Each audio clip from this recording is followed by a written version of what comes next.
బతుకమ్మ కుంటపై ఎవరి వాదన వారిదే. లేని బతుకమ్మ కుంటని హైడ్రా సృష్టించిందన్న బీఆర్ఎస్ నేత సుధాకర్ రెడ్డి ఆరోపణలకి హైడ్రా కౌంటర్ ఇచ్చింది. ఈ అంశంలో ఆయన చెప్పే విషయాలు వాస్తవాలు కాదన్నారు రంగనాథ్. బతుకమ్మ కుంట వ్యవహారం బీఆర్ఎస్ నేత ఎడ్ల సుధాకర్ రెడ్డి వర్సెస్ హైడ్రా అన్నట్టుగా మారిపోయింది పరిస్థితి.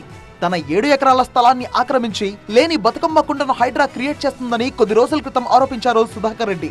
కోర్టులు చివాట్లు పెట్టినా హైడ్రా తీరు మారలేదని విమర్శించారు ఆయన. సర్వే నంబర్ 563/1 7 ఎకరాల ల్యాండ్ లో అలా బతుకమ్మ కుంట ఏదైతే గవర్నమెంట్ స్టేటస్ కో ఉన్నా కానీ చొచ్చుకొని వచ్చేసి ఏదైతే కుంటను ఆర్టిఫిషియల్ కుంటను తయారు చేసిందో ట్యాంకు 4 సైడ్ ఆర్సీసీ గోడలు కట్టి స్టేటస్ కో ఉన్నా కానీ కట్టింది, డెవలప్ చేసింది, పార్క్ అనేసి, రోడ్ అనేసి, ప్లే ఏరియా అని చెప్పేసి, కాంపౌండ్ వాల్ కట్టి, గేట్లు పెట్టి, సెక్యూరిటీని పెట్టి, ఇవన్నీ స్టేటస్ కో తర్వాత హైడ్రా ఎగ్జిక్యూట్ చేసి.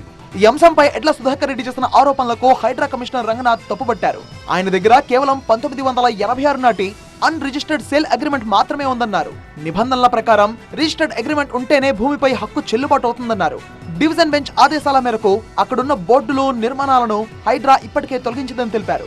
సో ఇతను ఒక అన్రిజిస్టర్డ్ సేల్ అగ్రిమెంట్ ద్వారా ఇతను నేను పొజిషన్లో ఉన్నాను అని చెప్పేసి చెబుతూ కింద సిటీ సివిల్ కోర్టుకి వెళ్తాడనమాట.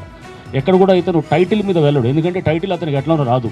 ఎందుకంటే అతను ఓనర్షిప్ ఎప్పుడు కూడా అతను ప్రూవ్ చేసుకోవడానికి అతని దగ్గర డాక్యుమెంట్ లేదు, సేల్ డీడ్ లేదు, బేసిక్ సేల్ డీడ్. అసలు అక్కడ చెరువే లేదన్న సుధాకర్ వాదనను హైడ్రా కమిషనర్ రంగనాథ్ కొట్టిపారేశారు. 1970 నాటి సర్వే ఆఫ్ ఇండియా రికార్డుల్లోనూ 1975 నాటి పహానీల్లోనూ చెరువు ఉనికి ఉందన్నారు. చివరకు 1990 నాటి నాసా శాటిలైట్ చిత్రాల్లో సైతం బతుకమ్మ కుంట స్పష్టంగా కనిపిస్తోందన్నారు.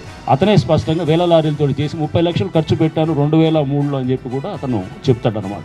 అది ఒక గుంతనో లేకపోతే ఒక కుంటనో దాన్ని ఫిల్ చేశాడనేది అతనే అడ్మిట్ అవుతున్నాడు. బతుకమ్మ కుంటతో పాటు నార్సింగిలోని ముష్కిం చెరువు, సున్నం చెరువు ఆక్రమణలను కూడా హైడ్రా తొలగించిందన్నారు రంగనాథ్. ఇప్పటి వరకు హైడ్రా 2093 ఎకరాల ప్రభుత్వ భూమిని రికవరీ చేస్తుందని తెలిపారు.